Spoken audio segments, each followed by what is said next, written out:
올해 초에 코스닥 시장을 그야말로 정말 뜨겁게 달궜던 이름이 하나 있죠. 바로 덕양에너젠입니다. 수소 경제의 새로운 대장주로 떠오르면서 어마어마한 기대를 한 몸에 받았는데요. 오늘은 이 가장 핫한 기업, 덕양에너젠이 과연 진짜 기회일지 아니면 그냥 한순간의 거품일지 그 핵심을 같이 한번 파헤쳐 보겠습니다. 2조 7천억 원. 여러분, 이게 무슨 숫자일까요? 바로 덕양에너젠이 기업 공개, 그러니까 IPO를 할 때 개인 투자자들이 청약 증거금으로 쏟아부은 돈입니다. 와, 이 숫자 하나만 봐도 시장의 기대감이 얼마나 폭발적이었는지 바로 알 수 있죠. 자, 그럼 본격적으로 들어가 볼까요? 수소 경제의 새로운 주인공으로 떠오른 덕양에너젠. 과연 이건 거품일까요? 아니면 정말 엄청난 기회일까요? 지금부터 그 답을 한번 같이 찾아보시죠. 네, 먼저 덕양에너젠이 도대체 어떤 기업인지부터 명확하게 짚고 넘어가야겠죠. 어떻게 시장의 주인공으로 이렇게 단숨에 떠오를 수 있었을까요? 덕양에너지는요, 무려 40년이 넘는 업력을 가진 산업용 가스 전문 기업입니다.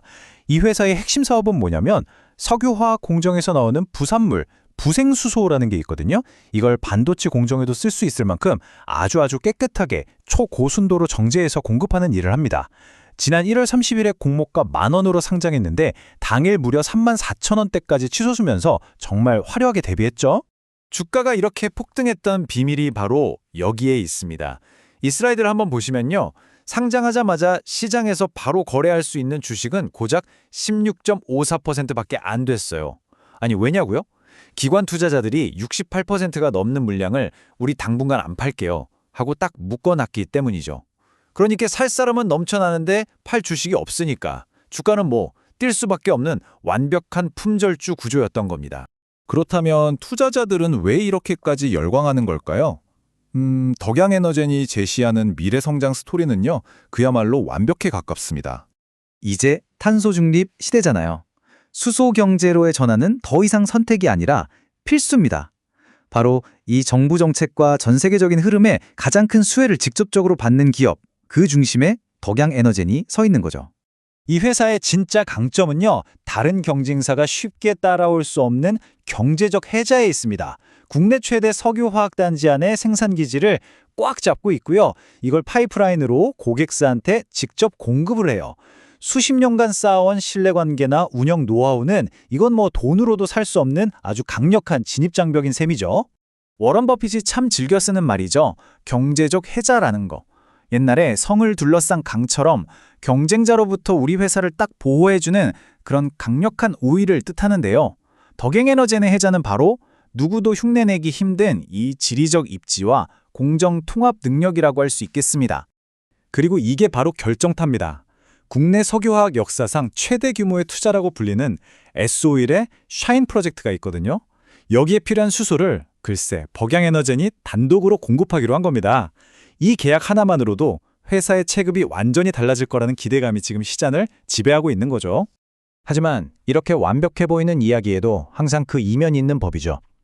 이 화려한 성장 스토리 뒤에 숨겨진 리스크, 우리 투자자라면 반드시 경계해야 할 부분들을 지금부터 짚어보겠습니다. 자, 이제 감성적인 기대감은 잠시 내려놓고요. 숫자가 말해주는 냉정한 현실을 한번 들여다볼 시간입니다. 투자자가 반드시 확인해야 할 3가지 위험 신호 알려드릴게요. 자, 이 그래프를 한번 보시죠.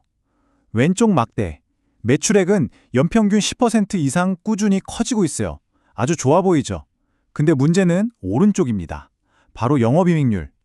매출이 저렇게 늘어나는데도 실제 손에 쥐는 이익률은 4%대에 딱 머물러 있어요. 겉으로는 성장하는데 속으로는 실속이 없다는 뜻이죠. 이게 첫 번째 경고등입니다. 30.32배. 이 숫자가 바로 덕양에너젠의 가격표라고 할 수 있습니다. 공모가를 정할 때 적용한 EV 기지라는 지표인데요. 쉽게 말해서 이 회사가 버는 현금에 비해 얼마나 비싸게 평가됐나 이걸 보여주는 거예요. 결론부터 말씀드리면 30배는 일반 제조업에 비해서 상당히 높은, 그러니까 미래 가치에 대한 프리미엄이 잔뜩 붙은 가격이라는 뜻입니다. 그리고 아까 봤던 이 숫자 68.33% 기억나시죠? 기관들이 당장은 안 팔겠다고 약속한 물량이잖아요. 근데 이게 동전의 양면과 같아요. 단기적으로는 주가를 올리는 요인이지만 장기적으로 보면 언제든 시장에 쏟아져 나올 수 있는 잠재적인 시한폭탄, 바로 오버행 리스크가 된다는 뜻입니다. 이걸 좀 정리하자면 이렇습니다. 원재료를 직접 만드는 게 아니라 사와야 하는 구조적인 한계가 있고요. 또 정유나 반도체 경기에 따라서 실적이 크게 흔들릴 수 있다는 점. 그리고 금리가 오르면 빚내서 지은 설비의 이자 부담이 커진다는 것까지. 앞서 말한 오버행 리스크는 뭐 말할 것도 없고요. 자, 이제 장밋빛 전망과 냉정한 현실을 모두 살펴봤습니다. 그렇다면 우리 투자자들은 과연 어떤 결정을 내려야 할까요? 최종 점검 한번 들어가 보겠습니다. 핵심 장점과 단점을 한눈에 비교해보죠.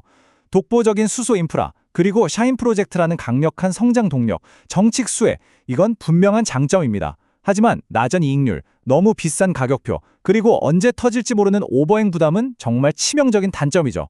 동종업계랑 비교해보면 이 문제가 더 명확해져요. 함께 비교됐던 효성중공업이나 다른 기업들에 비해서 덕양에너지 내 적용된 이 30.32배라는 배수가 얼마나 높은 수준인지 보이시죠? 수소라는 미래 가치를 너무 과도하게, 너무 일찍 당겨와서 가격에 반영했다는 분석이 나오는 이유가 바로 이겁니다. 그래서 이 분석 보고서가 여러 요소를 종합해서 계산한 기업의 본질 가치, 그러니까 펀더멘털에 기반한 적정 주가 구간은 바로 12,000원에서 16,000원 사이입니다. 상장 직후에 형성됐던 그 뜨거운 시장 가격과는 상당한 거리가 있는 거죠.